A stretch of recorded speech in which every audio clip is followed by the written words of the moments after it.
The camera phone shakes slightly as the crowd chuckles. The lens captures an old man standing at a whiteboard, his hand moving slowly, methodically, writing something that looks at first glance like nonsense. 3 symbols, 2 variables, a triangle of logic connected by handwritten arrows, not typed, not digital. Just a marker and the kind of penmanship no one teaches anymore. Who let Grandpa loose? Someone off-screen laughs. The audience joins in, awkward at first, then louder. One of the presenters steps forward, clearly irritated. Sir, this is a closed session. This part's for engineers only." The old man turns his voice soft. "You're trying to map the fallback failure." "I think we've got it, thank you." A security guard arrives. The man is gently escorted away. Behind him, someone grabs the eraser and wipes the board clean without looking. Another burst of laughter. The video ends with a comment. When your grandpa tries to debug quantum encryption, it goes viral in under an hour. Old man code trends by noon. But somewhere halfway across the world, a cryptography professor watches the clip on mute. She pauses the frame, zooms in, squints, then suddenly stands from her desk, knocking over her coffee. "Oh my God," she whispers. "That's not nonsense. That's recursive lattice logic optimized. No one's written it that cleanly since Lynn." She freezes. The name tastes like history. Wait, is that Harold Lynn? Harold Lynn lived in the back of a public library. Not officially, of course. He had a small apartment above a laundromat on 3rd and Clay, just 2 rooms and a narrow balcony. But most days you'd find him at the library, fixing the copy machine or reconfiguring the decade-old cataloging system so it wouldn't crash every time someone tried to print in color. The staff called him Mr. Lynn. Some thought he was retired IT. Others assumed he was just lonely and liked being around the books. They weren't entirely wrong. He didn't speak much about what he'd done before. Not because he was hiding anything. He just never thought anyone cared to know. In the 1970s, Harold had written low-level encryption protocols for analog communication systems, back when bugs were things that chewed wires, not crashed programs. He coded by hand, debugged with a voltmeter. And in 1974, he'd helped author a recursive lattice logic structure that could run real-time signal validation on less than 64 kilobytes of memory. It was the kind of work that got buried in military archives. Top secret, do not copy. Unclassified only after everyone forgot it mattered. Harold never held patents. He didn't chase credit. He moved on quietly after his final contract expired with the Department of Defense in 1988. No one asked him to renew.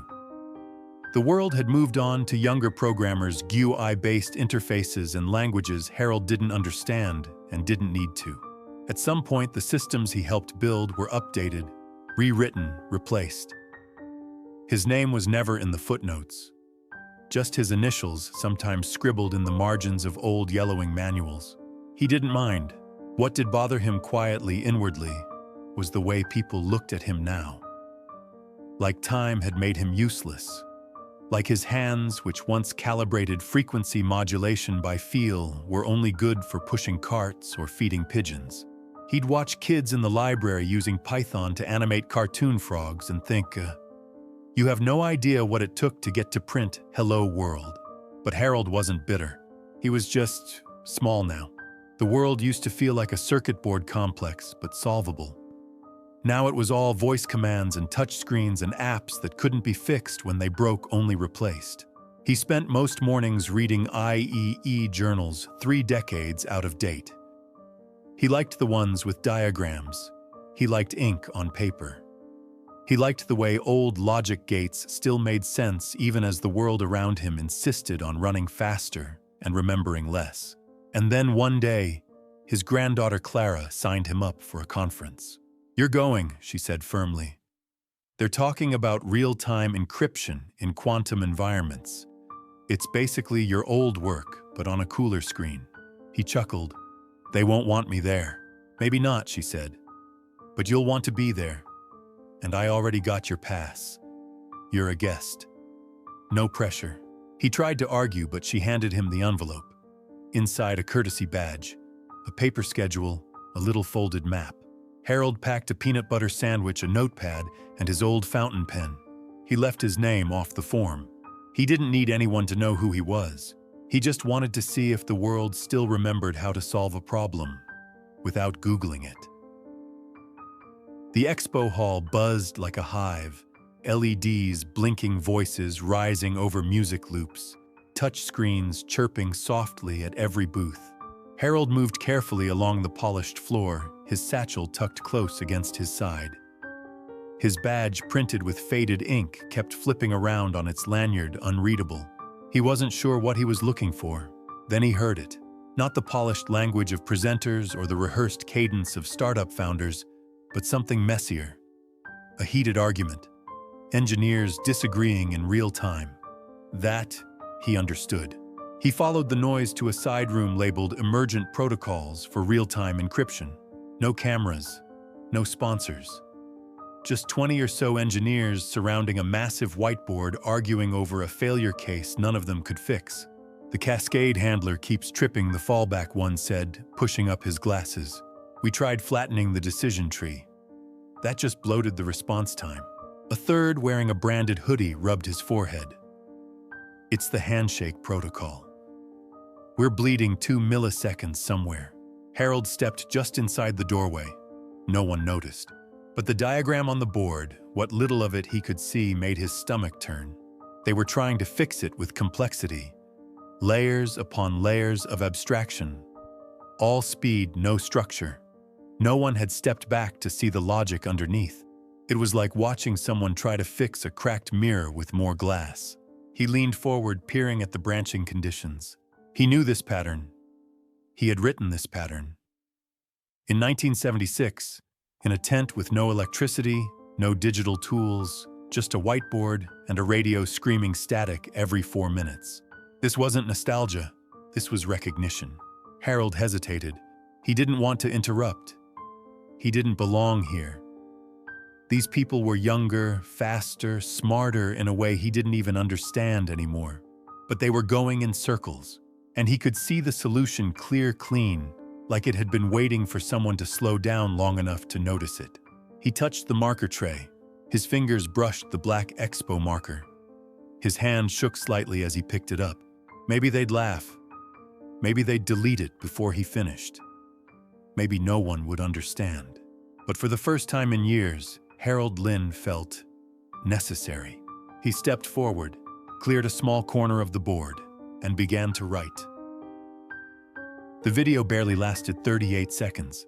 A wobbly handheld recording posted with the caption, "Some old dude crashed a tech panel and scribbled code like it was 1973. Old man code. By noon, it had over 2 million views. Most of the comments were jokes. Someone get him back to Minesweeper. That's not Python. That's hieroglyphics. Bro really brought Fortran to an AI fight. But then somewhere in a quiet university office lit by a single desk lamp, Dr. Evelyn Zhao, cryptography researcher at MIT, paused the video on frame 24.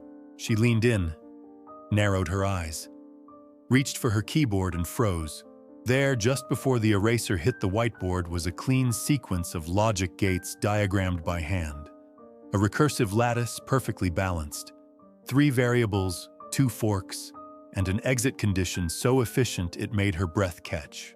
She'd only seen something like it once. In a classified paper declassified by accident, written by H. Lin, dated 1976. Her hand trembled slightly as she reached for her phone. Not to scroll, not to check Twitter, to call a friend.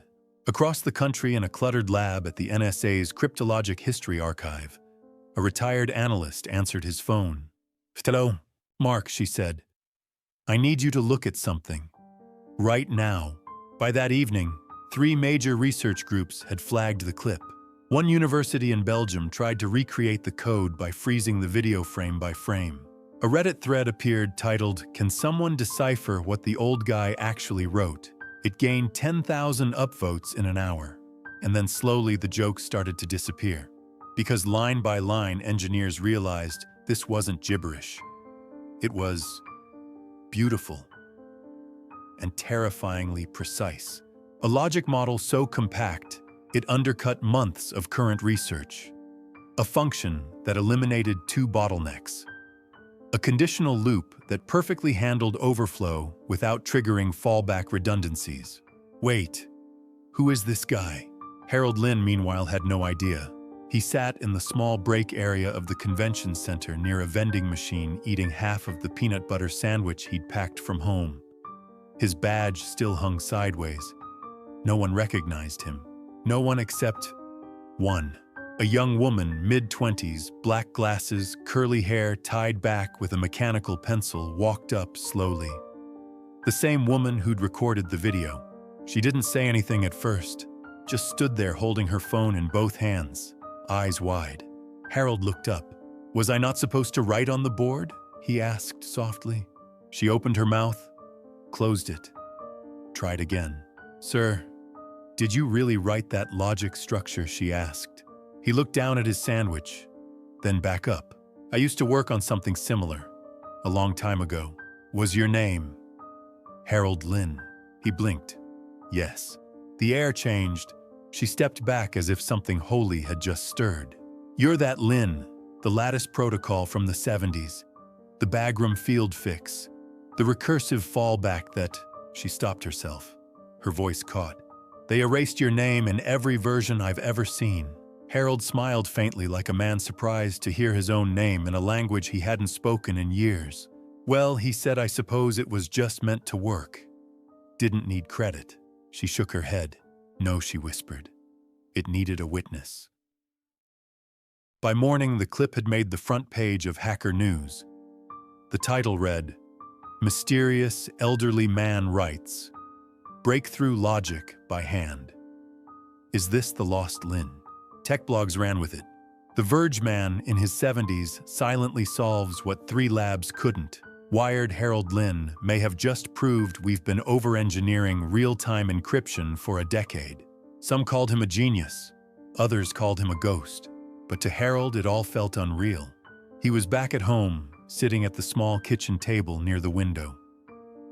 The paper schedule from the summit was folded beside his coffee mug, still smudged from the sandwich he never finished. The phone rang. Not his cell, he didn't have one.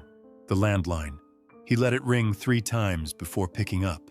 "Mr. Lynn," a voice asked. "My name's Dr. Emil Vargas. I'm a senior director at the Applied Cryptography Institute. We saw your work yesterday, and frankly, we're stunned." Harold said nothing. "We'd like to formally invite you back to the summit," the man continued. "We've set aside time for a featured session this afternoon. You'd be the guest speaker. No pressure, of course. But if you're willing, the floor is yours." Harold's fingers tightened around the receiver. "Why?" he asked softly. There was a pause. "Because what you wrote was revolutionary. I wrote that 46 years ago, and no one's written it better since." That afternoon, Clara showed up at his apartment, breathless. "Grandpa," she said, "you're trending. Like actually trending. They're calling you the Silent Cipher. Some guy on Twitter just offered to fly you to DEF CON next year." He shook his head. "They're just excited about the mystery." "No," she said, sitting beside him. "They're excited because what you did matters. You solved something they couldn't. And you did it by hand. That means something." Harold looked away.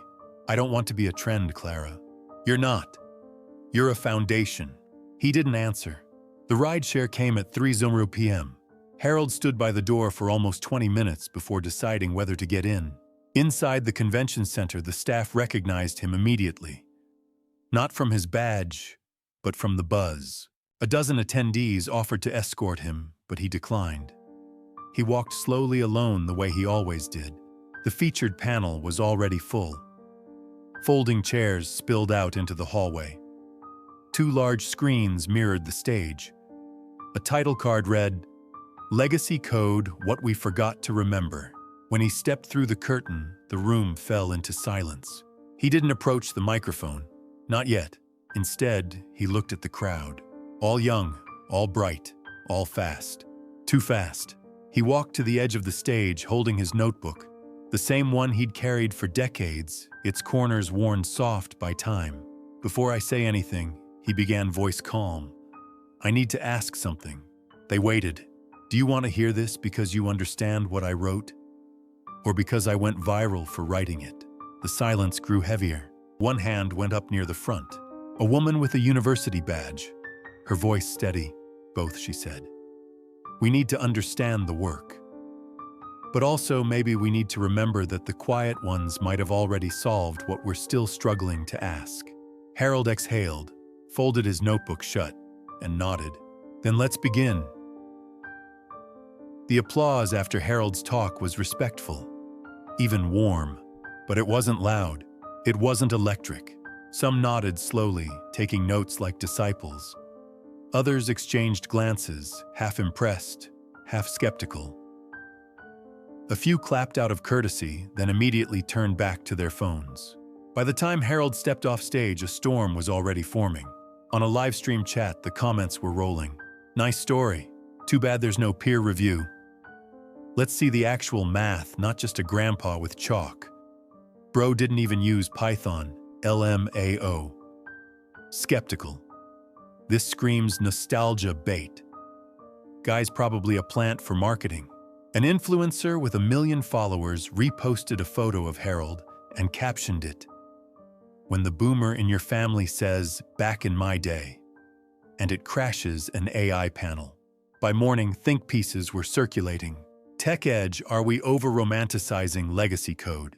Byteline, the dangerous allure of mythical engineers in modern security. Substack thread, why I don't believe Harold Lynn actually wrote that algorithm. No one reached out to Harold for comment. No one asked if he wanted to be remembered. He sat on the edge of his bed, the summit badge still hanging around his neck. Clara had left him a note. She was out grabbing groceries and had made him tea. The mug was still warm, untouched. On his lap lay his notebook. The one with the original recursive patch logic scribbled in grease pencil coffee stains at the corners. He opened to the first page. It was his. All of it. But somehow now, it felt like it didn't belong to him anymore. The world had taken it, turned it into clicks and hashtags, and before it had even understood it, started to tear it down. He closed the notebook, slid it back into his bag, then stood up, crossed the room, and placed it carefully on the highest shelf in the apartment. Some things didn't need to be argued for. Some truths, if questioned enough, just faded. That night, Clara came home to find the badge in the trash. She knew instantly. "Grandpa," she said, picking it up, "what happened?" "I shouldn't have gone," Harold said, not turning around. "They loved it. I watched the whole thing." "No, they liked the idea of it. That's different." He sat down at the kitchen table the way he always did when something hurt more than he wanted to admit. "I was a name in a news cycle," he said quietly. "A novelty. Something to get mad about or cheer for until the next upload drops." "They're just scared," Clara said, sitting beside him. "You challenged them without saying a single word. That's power." "I didn't want power." "Then why did you write it? Why step forward at all?" Harold looked at her. "For the same reason I used to fix planes with chewing gum and busted radios. Because someone needed to get home. And I thought, maybe I still had one thing left worth offering." Clara reached for his hand. "You do." He didn't squeeze back, just let her hold it. And somewhere between them, the silence started to thicken. 2 days later, Clara opened her laptop and hesitated before clicking into her inbox. One message stood out, subject line in all caps. "Urgent patch recreated from Lynn's logic." Confirmed. She opened it. Attached were 3 screenshots. A test environment. Real-time encryption under stress load. 0 failures. The message read, "We implemented the Lynn fork protocol based on the viral frame from his summit talk. Our fallback handler now runs 61% faster with 0 recursion debt. We believe his work is not only legitimate but foundational." "Does he take visitors?" Clara stared at the screen, then closed her laptop and ran out the door. Back in the apartment, Harold sat on the balcony watching the sunset settle across the city skyline. His tea had gone cold. His thoughts felt older than ever. He didn't notice Clara until she dropped the printouts in his lap. "What's this?" he asked. "Proof," she said, "that your work isn't just real. It's changing everything." Harold looked at the test logs, the performance metrics. A number circled in red, 0.08 amps deviation. His logic had held perfectly. He stared at the page for a long time, then looked up at her. "I thought it would be quiet," he said. "I thought if I left it behind, it would go with me." She smiled. It didn't. The knock came at 10:13 a.m. Not urgent, not hesitant, just certain. Harold had been rearranging his toolbox, not because it needed organizing, but because the feel of the old wrenches calmed him. Metal had a weight, a logic, a kind of truth that didn't ask for permission. He opened the door to find two people standing in the hallway. A woman in her 30s with a black blazer and tired eyes, and a man maybe 50 wearing a hoodie with a defense contractor's logo and sneakers so clean they practically glowed. "Mr. Lin," the woman said. He nodded, guarded. "My name's Dr. Naomi Voss. This is Elijah Bram. We're with the Applied Cryptography Lab at Langley Tech. We've been running your logic model for the past 72 hours. Harold blinked. "Why?" "Because it works," Bram said simply. They stepped inside uninvited, but not unwelcome. Naomi placed a tablet on his table and tapped through screens. "This is real-time video packet encryption under stress simulation," she said. "Quantum manipulated endpoints. Protocol injection. Legacy interference. Your logic patch held under all of it." Harold studied the numbers. He didn't need to understand the interface to read what mattered. Failure rate, 0.00%. Memory usage, 23% below baseline. Cycle efficiency, plus 158%. "You didn't rewrite the code," he said. Naomi shook her head. "We didn't have to. Your pattern, the recursive fork with the conditional bypass, itself corrects. It's modular. It scales. We had to simulate a 1974 hardware environment just to see how you even thought like that." Bram added, clearly more amused than confused. Harold set down the wrench in his hand. "And..." Naomi folded her arms. "We need you. Not for nostalgia, not for PR, but because the tools are newer now, and the problems are the same. Just wearing shinier shoes." That afternoon, they brought him to the Langley Tech campus quietly through a side entrance like he was too important to parade around, but too misunderstood to trust to PR. The lab was all glass, and brushed steel polished floor panels and voice-activated whiteboards. Everything Harold didn't recognize. And yet, he walked past three engineers arguing over a failed handshake protocol, and immediately saw the problem. Too many branches, too many maybes. No one had asked the root question. What happens when everything else fails? The answer wasn't more code.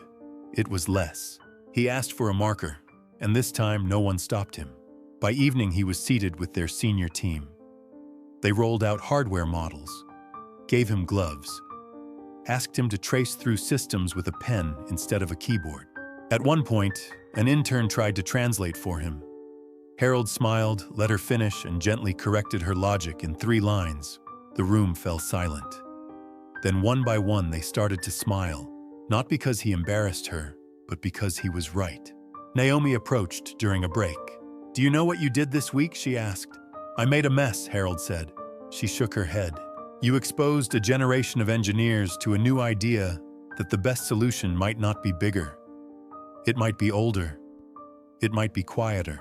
Back at the apartment, Clara sat on the floor near the couch, scrolling through her phone.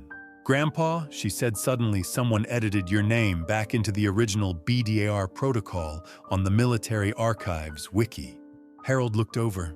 They finally remembered. "No," she smiled. "We finally reminded them." She showed him the screen. Under foundational contributors, it now read, Harold Lynn, recursive fork structure, modular lattice logic, field-grade self-correcting patterns. It wasn't bolded, it wasn't flashy, but it was there. Harold didn't say anything for a long time. Then he leaned back and whispered something almost too soft to catch. I guess I'm not done after all. The auditorium wasn't meant to be packed. Originally, it was just a tech workshop, an internal seminar for a few engineers and cryptography students. But word had spread, quietly, like truth often does. They had to move it twice. By the time the event started, over 400 people had shown up. Programmers, defense contractors, university researchers.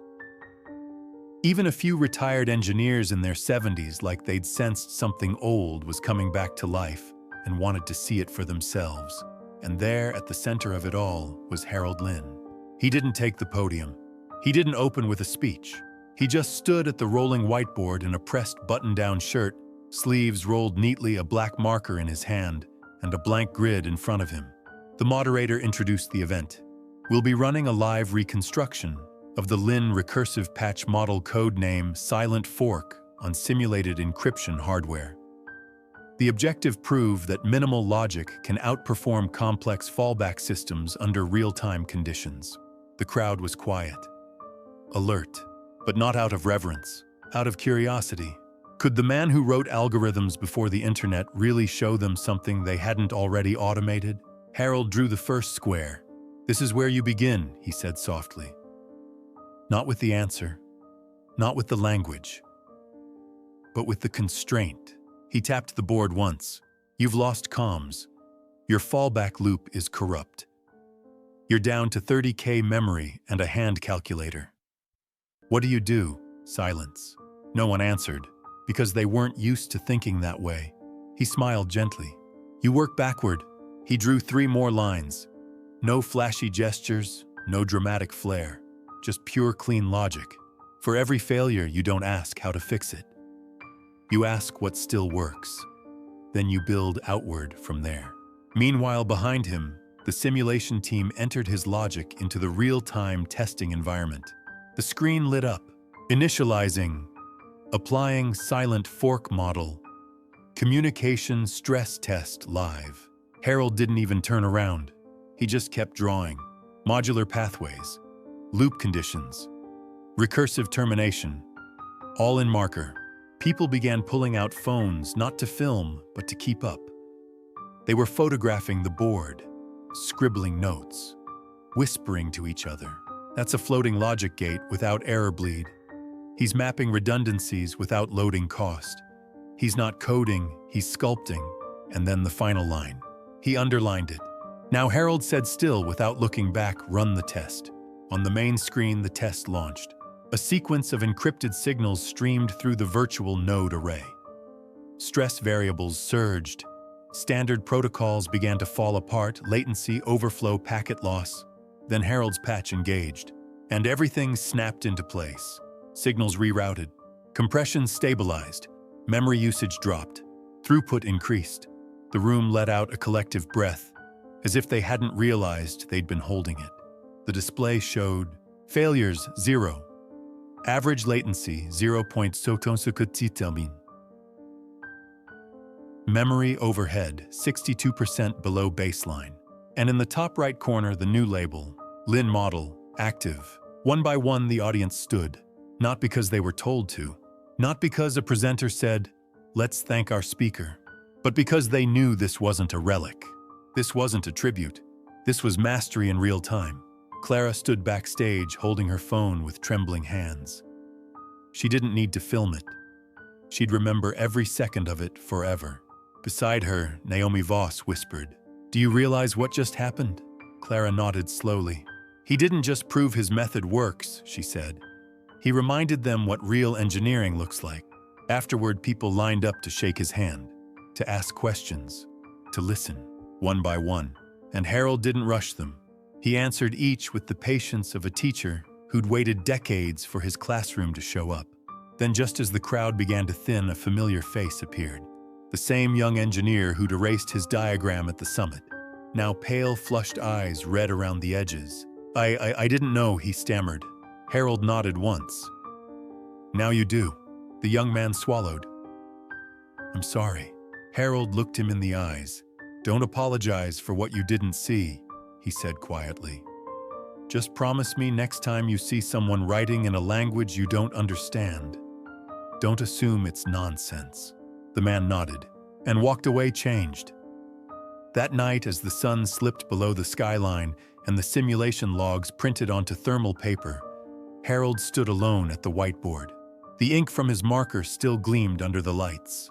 He didn't sign his name. He just left the logic up there, untouched. A language not of code or syntax, but of clarity etched not in bits, but in belief. Because finally, they were watching. And more importantly, they were listening. The next morning, Harold didn't check the news. He didn't open the messages flooding Clara's inbox or respond to the new invitations panel's grants awards. He just took his coffee out to the balcony and watched the world wake up slowly. A delivery truck groaned its way down Clay Street. A sparrow landed on the railing. Somewhere a child's laughter bounced off the buildings like wind chimes. And then, Grandpa. Clara stepped outside holding a manila envelope. This came for you. He took it gently, opened the flap. Inside a single sheet of heavy paper. The letterhead read, Department of Defense. Advanced Legacy Systems Division RE Historical Clearance Review. And beneath it, Mr. Lin, we are formally restoring your name to the original BDIR protocol and recursive fallback structure credited to Field Engineer H. Lin, 1976. Your contribution is now acknowledged as foundational and will be listed in all future technical documentation and historical archives. Thank you for building something that didn't break, so others could. At the bottom, 3 hand-signed names, but Harold didn't look at the signatures. He looked at Clara and found her eyes already glassy. She didn't say a word, just stood tall, raised her hand, and gave him a slow, silent salute. Harold blinked, swallowed hard, then stood straighter than he had in years. No medals, no stage, just one person, one salute, and everything he'd ever needed. Weeks passed. The headlines faded. The blogs moved on. The world, as it always does, found something new to be amazed by. But in one corner of the Langley Tech Lab on a whiteboard, they refused to erase Harold's diagram, still stood yellowed slightly from time and fluorescent light, untouched by marker or edit. Some called it the Lin fork, others the silent logic. But to the junior engineers, it was just the answer. New hires were told to go stare at the board for an hour before asking questions. No one joked anymore. Because it worked. Because it made sense. Because somehow one man with no PowerPoint, no team, and no algorithmic assistant had solved something that mattered with nothing but a pen and a lifetime of listening. Harold never returned to the spotlight.